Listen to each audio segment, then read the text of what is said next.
I'm Victor Polino. And I'm Christopher Nottingham. And you're listening to Civil Dissonance, a show where we explore, engage, and dissect the topics that divide us as a society. Today on Civil Dissonance, we'll be discussing corporate lobbying and campaign finance. Hey, Chris. Yes, Victor? Do you remember our episode on corporate lobbying? I do. It was episode 3 with Dr. Benjamin Waterhouse, wasn't it? Yes, it was. And one of the things that he said, and this is a direct quote, that stuck with me. I kind of want to know what you think about it, but it stuck with me. He said, members of Congress frequently say, I didn't vote a certain way because someone gave me this money. They gave me this money because I vote their way. Yeah, I remember that quote. What do you think about that? Well, that tells me that I should be paying attention to whom is supporting the candidate, because whomever is supporting that candidate is going to let me know how they're going to vote on certain issues, even if that candidate doesn't tell me how they're going to vote on certain issues. So it's someone illuminating on where it's coming from and where it's going? Where the money's coming from. And where it's going, yeah. Yeah. The issue is we don't have any kind of campaign finance transparency. Oh, that's a big word. I know. Look at that. Oh, we're like top-notch journalism here now. What's going on? I don't think so. No. I think I just put a couple words together and it sounded smart. It did sound smart, but that's okay. That's where we're going, right? Do you want me to say it again? Yes. What did I say? Just say transparency. Transparency. Oh, that is so smart. Campaign finance transparency. Yes. So, what do we do about it? What do you think, anyway? That is an issue that we are having currently, is knowing where the money is coming from with candidates, with their campaigns. And another thing that Dr. Waterhouse had mentioned was that while presidents and congresspersons are sitting in office, most of their time is spent campaigning to get more finances. We as the American public, we as the voting peoples, do not know where the money's coming from. And what it buys them in the long run. Yeah, and what they're using the money for. Yeah. So I wonder how we tackle this. So with campaign finance, and I know there's been a lot of chatter over the years about campaign finance reform. With that in mind, it would be nice to know where that money's coming from and how much money is coming from where. Be it an individual, a corporation, a super PAC. It would be nice to know whom is financing our representatives. And what that is doing for us. Well, I don't know that it's doing anything for us. Well, it's to help the candidates. It's to get them reelected or to get elected. Yeah. Or maybe get something else once they're outside of office. Well, yeah, the revolving door. And things like that, yeah. We need accountability. Yes, accountability. So going back to what Dr. Waterhouse had said, if we, as the American public, we as the voters, knew whom was financing candidates' campaigns, either for election or re-election, even if that candidate doesn't outright say the positions they support or they oppose, the people who are financing or the groups that are financing their campaigns will tell us that. I like that. You're going to know what that person's going to vote for no matter what, because you're going to know where they stand because of who financed everything. At least you'll know with a little bit more confidence about how they're going to vote.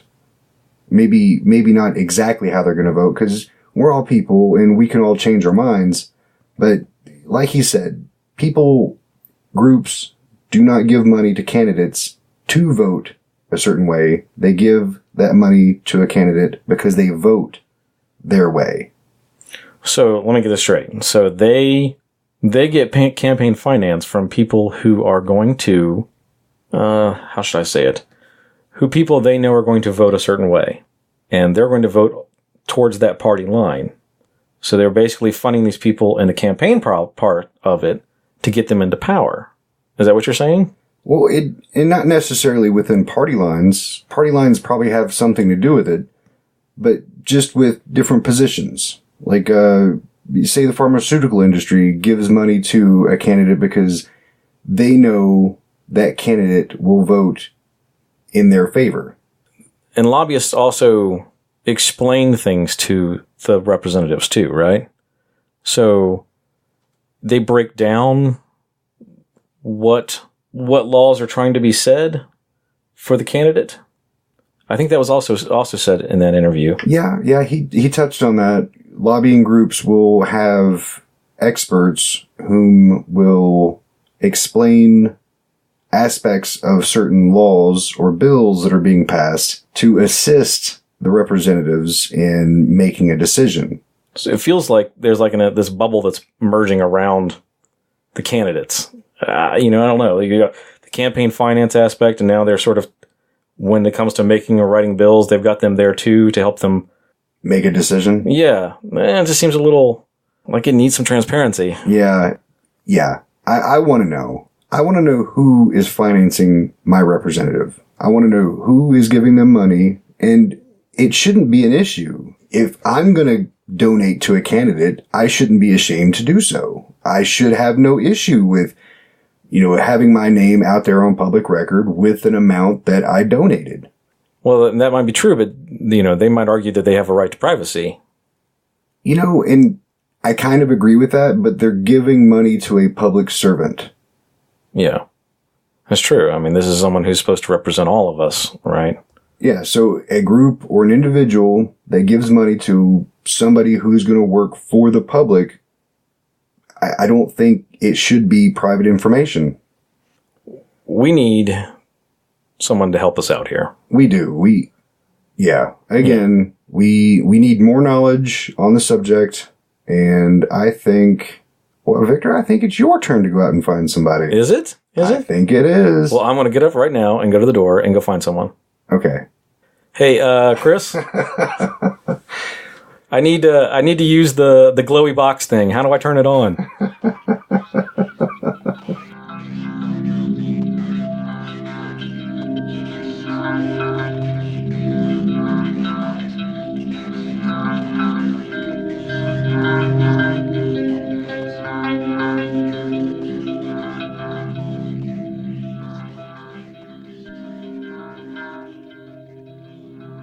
Today we're speaking with Scott Greytak, who's going to talk with us about corporate lobbying. Scott received his BA and JD from Ohio State University and currently serves as senior counsel at Represent.us. Hi, Scott. How are you doing today? I'm doing well. It's good to be with you. All right. So, can you tell us a little bit about yourself, what you do, some of the interesting things, some of the things you do outside of, saving the world? Yeah, saving the world's at the top of the list. But, currently I'm the senior counsel with Represent Us. I've been with the organization about a year. I have worked in, call it the democracy space, call it the money and politics space for a few years now. Started my career as a public defender, actually, in Columbus, Ohio. Went on to work at a firm working on civil rights issues before moving out to D.C. about 5 years ago. When I'm not, you call it saving the world, but we'll just say being the legal counsel for Represent Us. I also work with the American Constitution Society in D.C., a group that is a large network of attorneys from across the country, and I serve on the board for the D.C. affiliate of the American Civil Liberties Union. That's professional stuff. Outside of that, I'm a big Buckeye football fan. I play blues guitar, but I can bore you with those personal details another time. I think being a Buckeye just is ingrained in your genetic nature once you're born there, right? It wasn't a choice, but it's a non-choice that I'm happy to be with. So. All right. Well, can you tell us a little about what Represent Us is? Yeah, absolutely. So Represent Us is a cross-partisan, right-left, grassroots, anti-corruption organization. A lot of adjectives. So to unpack that, we believe that political corruption is not a Republican or a Democrat specific issue. We think it's an issue that affects families from across the country. And our basic ethos is we think the government should work not on behalf of just the wealthy and greedy and powerful, but on behalf of average Americans and average families. So we work through our state and local chapters. We have a little over 40 of them across the country to pass tough anti-corruption resolutions and anti-corruption laws. And a lot of that work that we do is through the ballot initiative. So going around elected officials going around, legislators and politicians, to bring those votes to the people themselves. So what you're going after is a lot of the time is corporate lobbying, right? Well, I mean, lobbying has a few dimensions to it, some which are fine. The American Red Cross has lobbyists that they'll send up to Capitol Hill who do great work. But a lot of what comes along with lobbying is outsized influence from the folks who can afford to have somebody go up and, pursue their interests on, say, Capitol Hill or at a state legislature. So lobbying is a big component of our work. It's one of the core pieces of something we call the American Anti-Corruption Act. And that is essentially model legislation, changes that we think would help fix political corruption. It's a comprehensive set of ideas, and a lot of it has to do with regulating those folks who are trying to influence our elected officials, trying to regulate lobbying. Corporate lobbying is a big piece of that. Can you give us a little bit about the history of corporate lobbying? Yeah, well, I think a good place to start, and being from Ohio, is sort of the progenitors of corporate lobbying, I think, of the railroad barons. The railroad companies were really some of the first organized industries to assemble fleets of lobbyists, where basically as the country was developing westward, a lot of that development was driven by the infrastructure of the railroad companies. So institutions, including my alma mater, my law school, Ohio State Law, were funded in part by the railroad companies so that their investments could pay off, and having attorneys that would come work for them and having lobbyists that would be available to pitch their interests to state legislatures and territories as they were developed. So it was a part of American history that was, unfortunately, the Gilded Age was defined by a lot of corporate influence. Some of the most powerful statements about political corruption were given at the end of the 19th century and in the early 20th century by reformers like Teddy Roosevelt, Ulysses S. Grant. It was an issue that affected, back then, say, the Whigs and the emerging Republican Party. It really was a cross-partisan movement then. It was a very big issue for the country. And a lot of that was in response to the fact that corporations, through things like lobbying, were able to have so much influence. It's, over time taken on almost a necessity for regulated industries. They see the return on investment, how paying lobbyists will result in legislation or regulation that's beneficial to them. And there are studies that show it's a tremendous rate of return for these folks. It's a very good investment to have folks up there trying to influence the regulators. We try and see an optimistic view of the future where, these sort of industries like lobbying can be, regulated by good government, by clean elected officials. But, as we are now, a lot of folks would say that there are industries that have been totally captured, in part by lobbyists, so that the folks who are supposed to be regulating those industries are staffed and supported, influenced by the very industries they're supposed to regulate. And a lot of that is done through the lobbying networks. Well, I understand that you served as president of the American Constitutional Society DC Lawyers Chapter. With that in mind, is there a constitutional precedence for corporate lobbying? Yeah, so I actually just ended my term, but I'm president emeritus, so I'll speak to it either way. American Constitution Society is a more broadly is a network of attorneys, and it's designed to give opportunities for attorneys of a similar mindset, progressive attorneys, to be able to come together and agree on a interpretation of the Constitution that is more based around modern values of equality and things like that. But to your question, part of the Constitution, it says very explicitly in the First Amendment that there is a right to petition the government for grievances.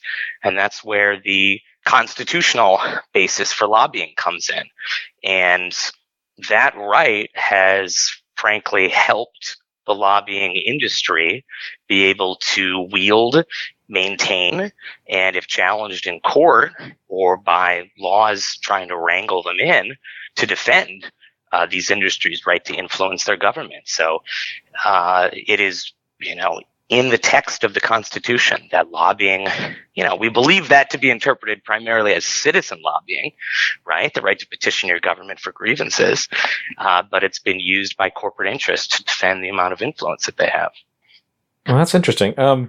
Okay, so we were wanting to know about the ballot initiatives. Can you tell us a little bit about ballot initiatives? Yeah, ballot initiatives, interestingly, also came into popular usage right after, say, the end of the Gilded Age and the Progressive Era, so the earliest 20th century. To do it quickly, the ballot initiative essentially started in the state of South Dakota and spread mostly in western states, but there are a few on the East Coast and in the Midwest that have it as well. Overall, about 26 or 27 states and the District of Columbia have the ballot initiative process.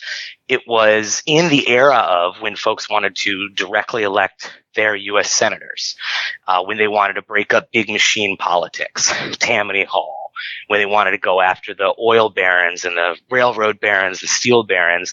One of the additional reforms was allowing voters through direct democracy, ballot initiatives, to pass laws and amend their state constitutions without having to go through elected representatives, which were seen as, in some cases outright corrupt, and in other cases so captured by private industry that they couldn't be relied on to do those reforms themselves.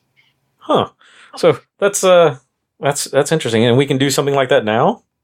Yeah, 27 states and District of Columbia allow citizens to initiate either state statutes or to amend their constitution. There are a ton of different laws about what you can do on what time frame, what subjects can you spend money through the ballot initiative, how much can you fit into one measure. Are there topics that are totally restricted from citizens having initiatives on? But for the most part, yeah, generally a little more than half of the states can still have citizens get together, collect signatures, and put directly on the ballot for folks to vote on changes in the law they'd like to see. Huh. So this is what your group is intending to do to help combat political corruption? Well, I mean, we think there's a whole variety of strategies and tools that can be used to fight political corruption. The ballot initiative is particularly powerful because, as I was saying, you can go around the folks that would otherwise stop you. It's often much more difficult to pass big reforms where you're limiting how much politicians or candidates can raise in money, whether or not lobbyists can bundle money and give them to candidates, whether or not lobbyists are required to disclose how they spend their time, what they're trying to influence. It can be the case that legislators are opposed to changes like that because they've got friends and in some cases future employers that they want to be able to do that. So the ballot initiative is a great strategy where it's available to go around those folks who are just, due to financial, professional ambitions, whatnot, not in a position to make those kind of reforms. Well, okay, so we wanted to see if you could break down some of the ways that politicians are influenced for us. And you just mentioned bundlers. Can you describe to our listeners or tell our listeners a little about what a bundler is? Yeah, I mean, big picture, one of the ways that we can regulate and bring common sense to the role that money has in politics is through contribution limits, is limiting how much money you or I can give to a candidate. In some states, there are no contribution limits. You can give as much as you want. In the overwhelming majority of states, it's at least limited to some extent. And the Supreme Court has said, in the name of corruption or what may look like corruption, you can limit how much money you can give to a candidate. So at the federal level, you can give about $2,600 per person per candidate. But what ends up happening is that the folks who have the most at stake in legislation or regulation which are these regulated industries, which sometimes are corporations, will send lobbyists up. The lobbyists know the interests of the legislators. They have huge networks of folks because they're in the influence industry, and they say, well, each person can give $2,600, but if they did it separately, it's not going to have as much of an impact as if I, the lobbyist, can go out to my network and max out 50 contributors and then deliver, over $100,000 essentially in contributions to a candidate. That's what makes a real impact, and that's what bundling lets them do. So I seem to remember, when President Obama and even in the last election, hearing about people or about candidates receiving massive sums of money, and they would almost like advertise about these large sums. Is that related to that? Yeah, I mean, for presidential elections, it's some of the worst case examples. There would be, and it's not always lobbyists, it's just that lobbyists happen to be disproportionately way more involved in this because they have the most at stake. But it's, there were folks who can raise X number of money, X amount of money above that. If you could pledge $25,000 or $75,000, you were given certain benefits by a candidate's committee. Maybe you could get a seat at a fundraiser. You just have more access to the candidate. Their issues will be more available to the candidate. There were very literal incentives for folks like lobbyists to go out and collect as much money as they could so they could hit those goals. And, the upside of this, frankly, is that there are examples of cities banning bundling. The city of San Francisco did it through a ballot initiative, which does not allow lobbyists to be able to deliver contributions that are not their own. So they cannot get together all this money and deliver it to a candidate's committee. Interesting. So speaking of the influences that go on, can you tell us a little about the revolving door? Yeah, so the revolving door is a particularly dangerous way that the lobbying industry can influence elected officials. It basically works two ways. It works on the way in, whether or not folks who are lobbyists or were recently lobbyists, whether they can be in, say, an appointed government position. So if you had a banking lobbyist, somebody who worked for Citibank, and then they were going to join, say, the Treasury Department, there can be rules about whether or not Treasury Department personnel can be lobbyists and whether they have to have what they call cooling off period. So you worked for Citibank last year, you're going to have to wait a year until you can become a government appointed official. On the other end of the revolving door is what happens, and this is an even more dangerous part, once you have been an elected or appointed official, how long until you're allowed to cash in, essentially, that government experience for private interests?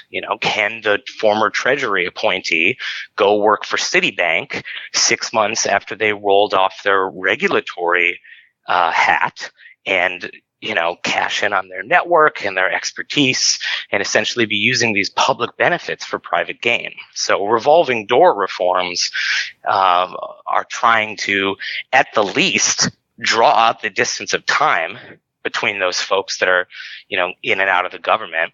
And when strongest, try and say, if you gained these benefits, you can't be looking ahead for your next job because that could influence what you do while you're in government. Or you can't be positioning yourself, to be on the other end of this. There's a statistic out there, something like 60% of members of Congress will go into a lobbying, government relations, or law firm capacity once their terms end. So it is an extremely lucrative line of business for former electeds. And as you can imagine, it's one of the biggest ways that the lobbying industry has influence during a political cycle or during a legislative cycle, because they know that there are folks in those offices who may want to work for that company. And so they're able to exert influence even before they happen to have the job position there. Does the Anti-Corruption Act help combat that? Absolutely. So the Anti-Corruption Act talks about a 3-year cooling off period. between when you are an elected official and when you can become a lobbyist. And there are some other really exciting innovations in that concept that, there are ideas such as, if you are currently in government, could you be negotiating a future salary with a lobbying firm? If you, say, are at Citibank and want to become an appointed member of the Treasury Department, should we have really strong conflict of interest laws that say, okay, you can join the Treasury, but you're not going to be able to work on any of the matters that you worked on while you were at Citibank? And various, presidential ethics offices and administrations have taken bits and pieces of those ideas. Some have been really strong, some have been more lax. It goes by administration to administration. On Represent.us, I came across the term astroturfing, and I have to admit I had never heard of that term before in my entire life. Can you tell me what astroturfing is? Well, I think astroturfing is a term that folks would use, frankly, to be derogatory for groups that have a national agenda or an agenda outside a particular jurisdiction, outside a particular, state, say city or state political group, and are sort of imposing their agenda. Represent Us is member driven. We have chapters all across the country.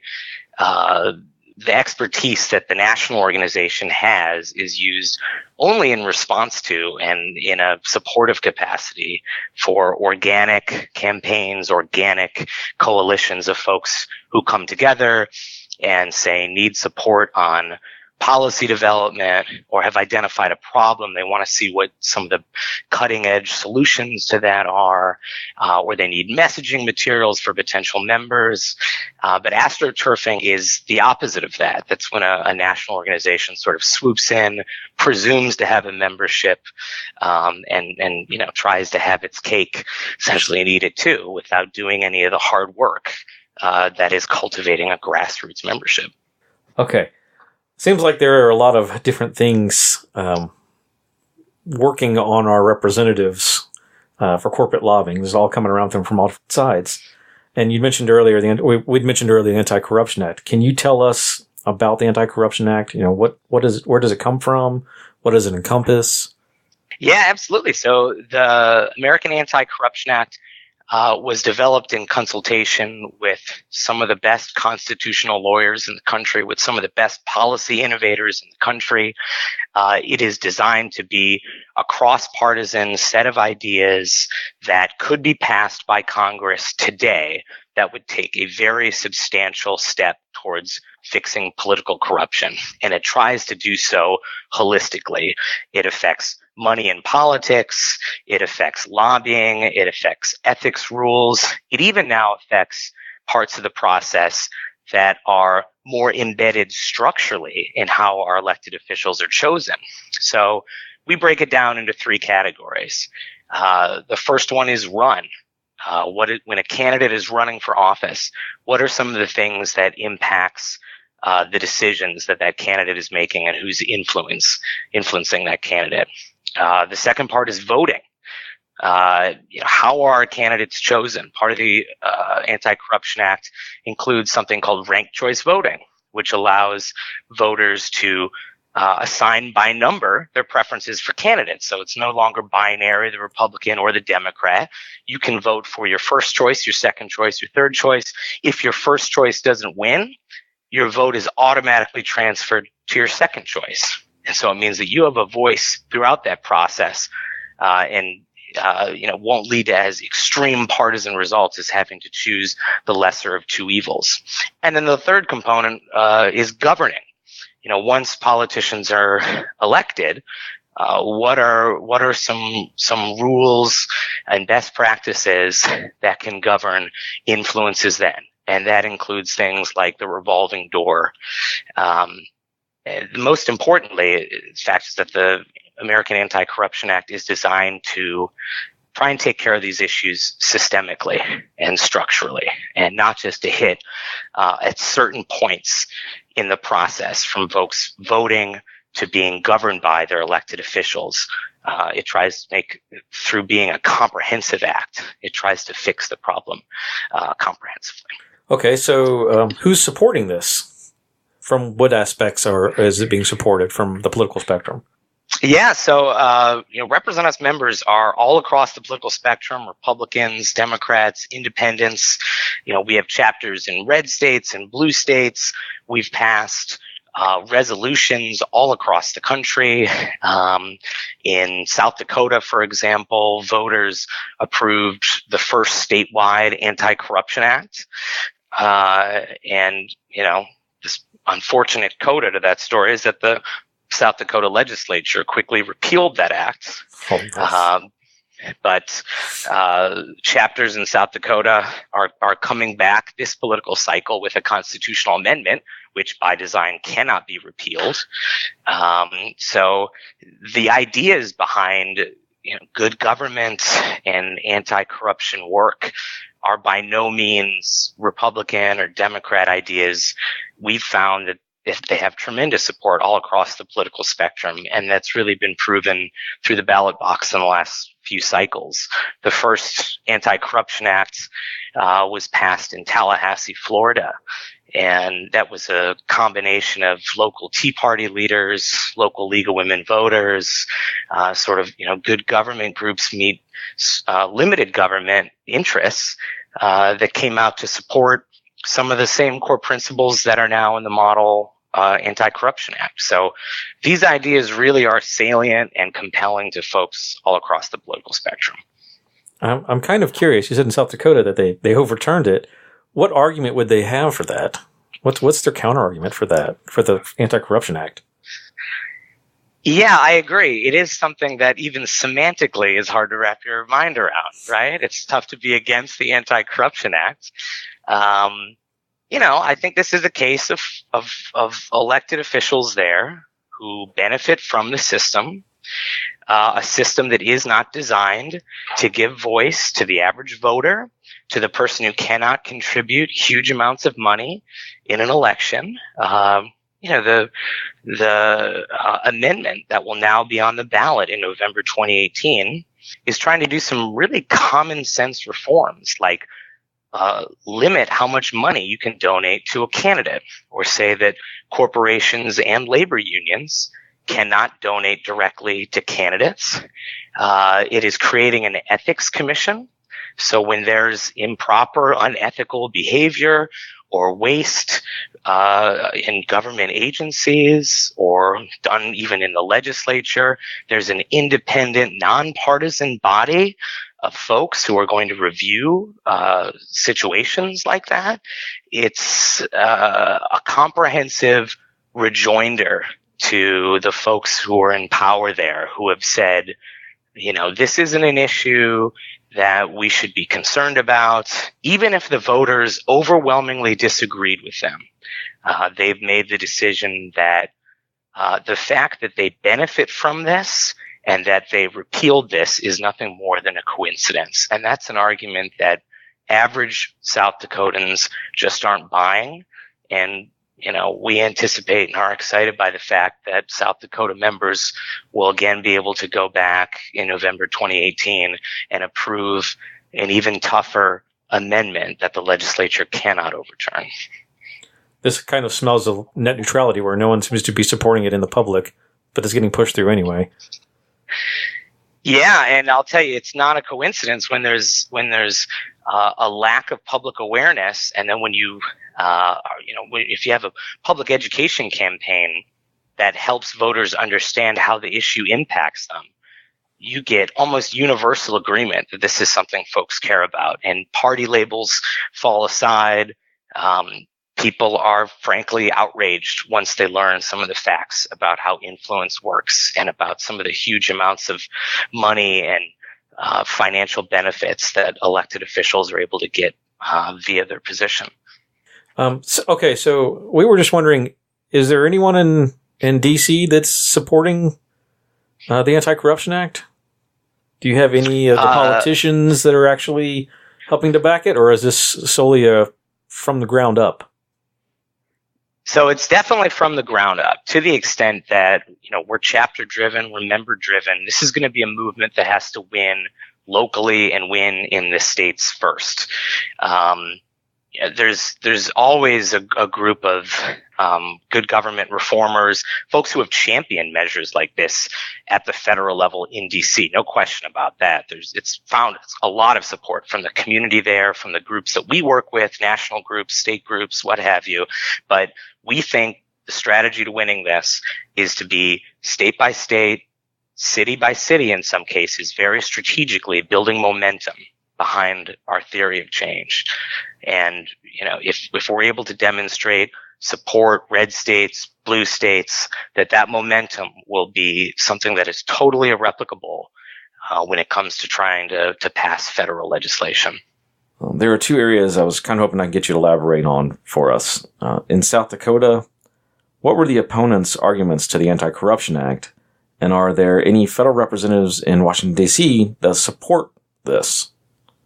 Sure. So I'll take them in reverse order. When it comes to representatives in D.C., the Anti-Corruption Act hasn't been introduced in Congress. So this hasn't been a point of conversation for folks who have been elected. There are certainly a lot of the ideas have popped up one way or another in federal legislation. So, there's something, I think, over 100 members of the House of Representatives who are signed on to bills that talk about the revolving door, that talk about money in politics, that deal with issues like gerrymandering. There's a bill on ranked choice voting that's in front of Congress, but the Anti-Corruption Act itself has never been introduced. So it's never gotten formal support, sponsorship, anything like that from current members of Congress. For South Dakota, frankly, a lot of the negative messaging was pretty cynical. We had opponents who, it's in their best interest to say not know where money is coming from. They don't want the public to know who is supporting their causes, the sort of influence that they may have with the legislature, with the executive branch. And so because they couldn't attack the actual integrity and policy ideas of the Anti-Corruption Act, they had to they had to find other things to hang their arguments on. And they would say that these are out-of-state interests because they would see, a flashy website that somebody put together and, would use those reasons as ways of covering up what the people of South Dakota actually wanted. But I think you raise an interesting point in that they weren't really able to meet the idea of good government, of accountable government, on the same plane. They had to use tactics that try to paint and distort supporters of this, even after a majority of the people voted for this. So I don't think it's a coincidence that a lot of the negative messaging was totally off topic to what the Anti-Corruption Act actually did. Folks in South Dakota would say that it's hard to oppose something like an ethics commission. This is something that 45 states in the country have. And yet, even though the people of South Dakota voted for one as well, it was members of the legislature who thought that they knew better than their own constituents. So they bombarded people with, I hate to say it, but fake news. A lot of misinformation. No question about that. That's interesting. Is there anything else you would like to add? Yeah. I'd say, it's great to talk to you guys. And I'm curious how you found out about the organization or how you first heard about us. We actually started off by, we were looking for people to do interview on corporate lobbying. We're kind of just doing branch of things. And we actually came across the website in our research. And we were looking for counterpoint interviews because that's sort of the premise of the show. The first, we want to do one episode where we have someone who supports corporate lobbying, or at least, I don't know how anyone supports it, and then we would do a follow-up episode where someone is against it, and then, give a balance between those two points of view. But that was when we came across this site, or your site. This is exactly how we were exposed to it, and how it was, a perspective against that. Yeah, it's really interesting. It's becoming incredibly important now because of all the allegations of foreign interference and, proven from Russia, but situations of lobbyists that are representing foreign countries or foreign corporations. There's been a lot of renewed interest. I'm sure you're hearing about this as well, about some of the loopholes that exist in our lobbying laws, and how even foreign countries can exert influence on members of Congress and regulatory bodies through our lobbying laws. Yeah, we'd actually spoke with someone who told us about how there was laws where you couldn't have a sit-down dinner with lobbyists, but you could still have a dinner with them. They would just change the way that was done. And just sort of crazy things like that. Have you ever experienced or know of anything like that? I haven't heard that particular example. But, what I find interesting is that there is I think I heard recently that 5,500 lobbyists had some work done on the tax bill that was just signed into law. And that was something like a majority of lobbyists were involved with the tax bill. If that gives you any sense of how powerful those forces are, there is something like 25-1 lobbying ratio on financial interests. I think when the healthcare bill was being debated, it was in the 40s. The numbers tell an incredible story just by bodies in the room, folks who are marching up on Capitol Hill. The public's interest is easily drowned out when you've got 24 folks representing the banking sector for every public interest lobbyist up there. I'm stumbling over the fact that you said 40 people were in 40 lobbyists. Is that to each senator, to each representative? Or is that? I think the way I've heard it is just when they were going through, say, Dodd-Frank in 2009, for every good government group or consumer rights group, public interest advocate lobbyist, like each single person, those industries, the financial industries, had 25, 30, 35, 40 lobbyists matching each one of those folks representing the public. And it was the same case in healthcare. It's the same case with the tax bill. The industries that have the money and the infrastructure, they know how to do this.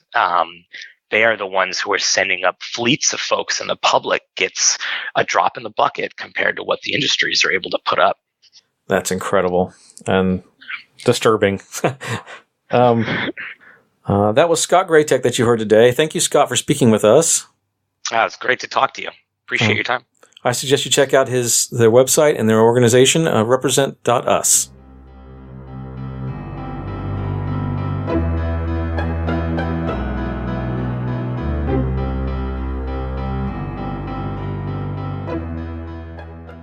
Listeners, so if you've been listening to our show, at the beginning sometimes you hear us thank our patrons on Patreon.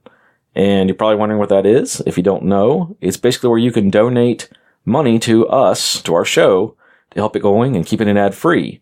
You can do just as little as $1 a month if you want, and it helps us out quite a bit. We really would appreciate it. So, if that's something that you're interested in, and we hope that you are, go to patreon.com/civil dissonance. We'll also have a link in our show notes and a link on our website.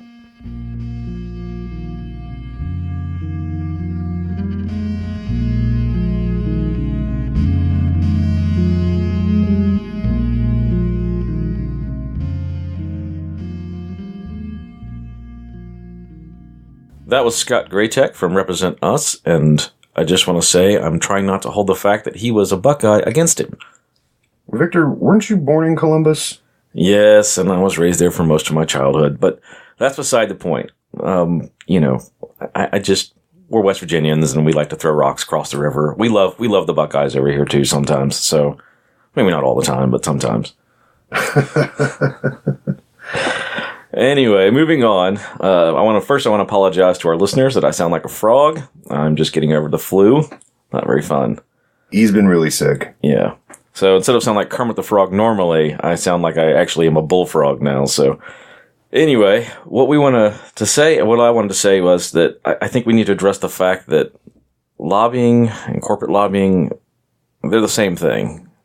You know, they're both protected by the Constitution. By the First Amendment. Yeah, and our right to petition the government. And I think we need to figure out another way to approach this. We can't just, bash on corporate lobbying because it's all protected. Maybe instead of saying that you're frustrated with corporate lobbying, maybe you should say that you're frustrated with groups and people with financial influence having more of a voice than your everyday citizen. Yeah, I mean, I think that's sort of the kick. We've got to figure out a way to level the playing field there, maybe. I think our voices are being stifled. Agreed. Speaking of stifling, what about the voters of South Dakota with the Anti-Corruption Act? Oh my gosh. So what that was all about was insane. Okay, so we have to talk about, I guess, ballot initiatives first, and then describe what that policy is. Yeah. So let's talk about ballot initiatives. Okay, so a ballot initiative is basically where the citizens of the state can vote in on their own act, right? They can vote in a piece of legislation around the Senate. And so in South Dakota, didn't he say it was something like 27 states have the ability to do this? 27 states and the District of Columbia. Yes. So the voters in South Dakota, they actually pushed to get the Anti-Corruption Act into place. Using the ballot initiative. And they succeeded. It was over like 51%, 52%. And they got it into place. And the state legislator immediately set out to repeal it.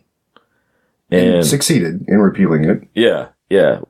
I want to read you this little quote. It's from a CNN article published February 2nd, 2017 by Gregory Krieg. It's from the state Senate Majority Leader Blake Curd. And he said, "The most problematic sections made de facto criminals out of every single official in our state." The article goes on to say that Curd was referring to a clause that would have tightened lobbyist donation limits and restrictions while ramping up penalties. Chris, what do you think about that? That's extremely interesting that he would say that the passage of this act makes them all de facto criminals, and it's in reference to accepting donations from lobbying groups, correct? Correct. Yeah. So that tells me that they know that they're doing something unethical. Yeah.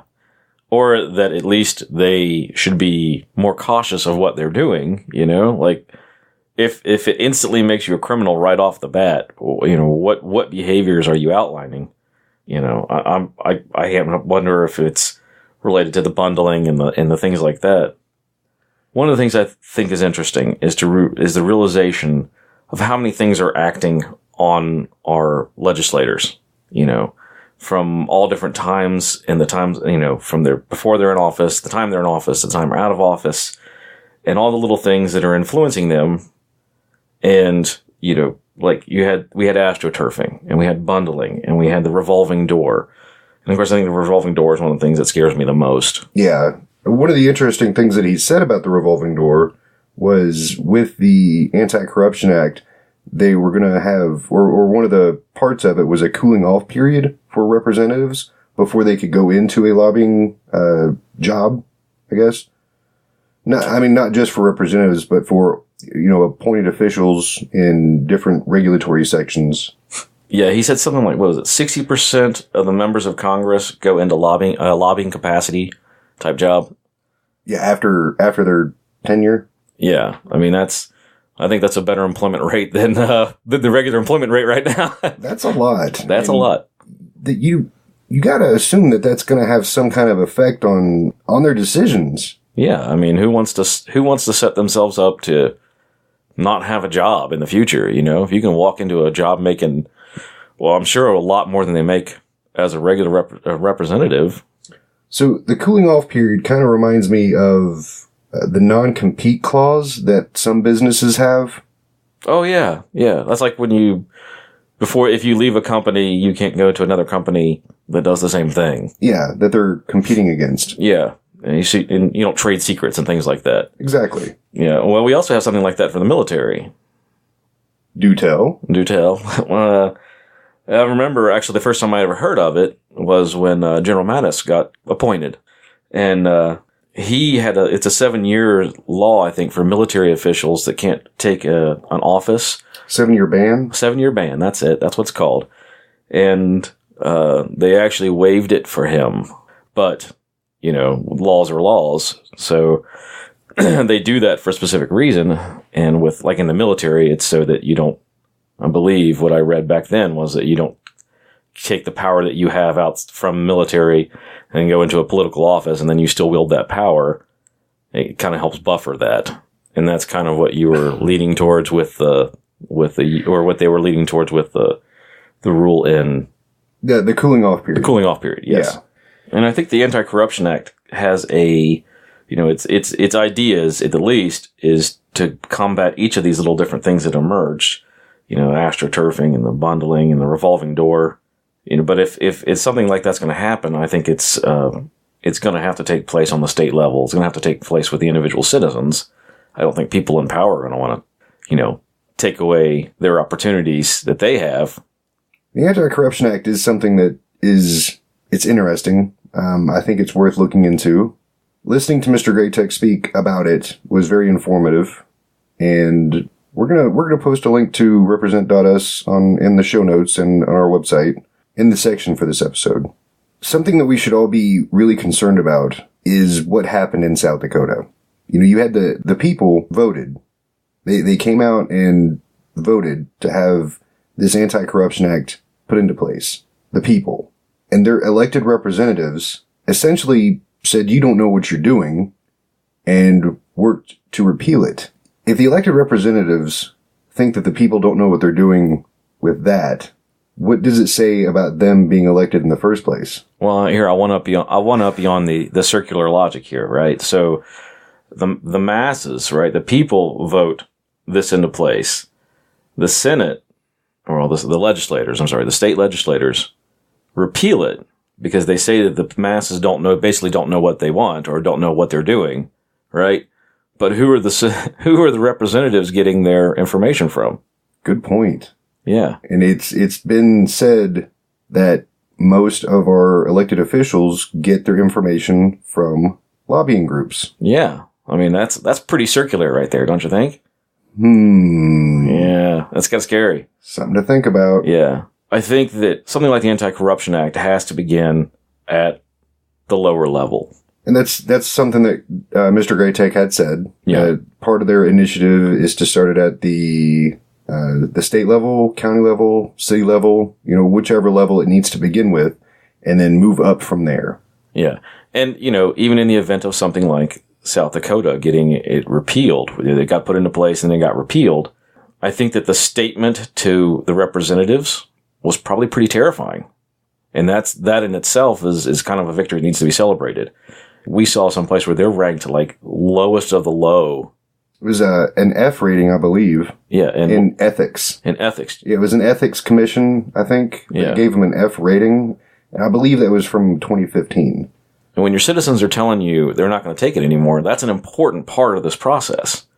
And it's great. We don't actually have a ballot initiative in the state of West Virginia. We do not. And believe me, we could probably use it. But if you got it in your state, it's something to look into. Yeah, it's definitely a way for the citizens to be empowered. Yeah. It's like another checks and balances, right? Yeah. So, I recommend at least looking into it. Speaking of, South Dakota being ranked very low by an ethics commission, I would implore our listeners to look into your own state and local governments and see if there's any kind of ethics reports out there on them. Just to inform yourself on how your local and state governments are doing. We are a democratic republic, so the individual pieces do make up a larger whole. Our little pieces are all part of it.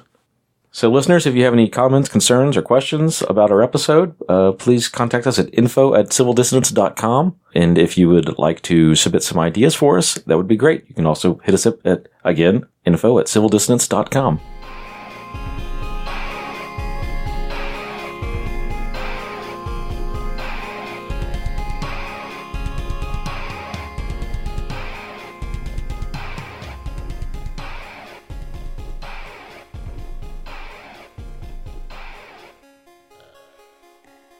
We'd like to give special thanks to Stu Art and Design for our show's logos and to Kiko's Last Smile for the music you've heard during the show.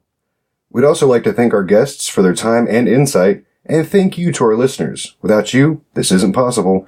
Show your support by visiting our Patreon page at patreon.com/civildissonance and head over to our website for a full listing of our episodes, transcripts, and more information about our guests and other supporters. Follow us on Twitter, Facebook, and other social medias. Links are in the show notes and on our website. And if you're so inclined, leave us a review on iTunes. And if you like what you've heard, tell people about us. I'm Christopher Nottingham. And I'm Victor Polino. And you've been listening to Civil Dissonance, a Pro Thoughts production. Now go out and start a conversation. Hey, Victor. Yes, Chris. I think we should give a quick thank you to those that have taken the time to give us a review on iTunes. Like Lady M1214. Well, I'd like to give a special thanks to Lilybell 2. And a thank you to Mike.Macy. Thank you all for coming on and reviewing our show on iTunes. Yeah, thank you for taking the time. We really appreciate it. I like it. That's pretty good.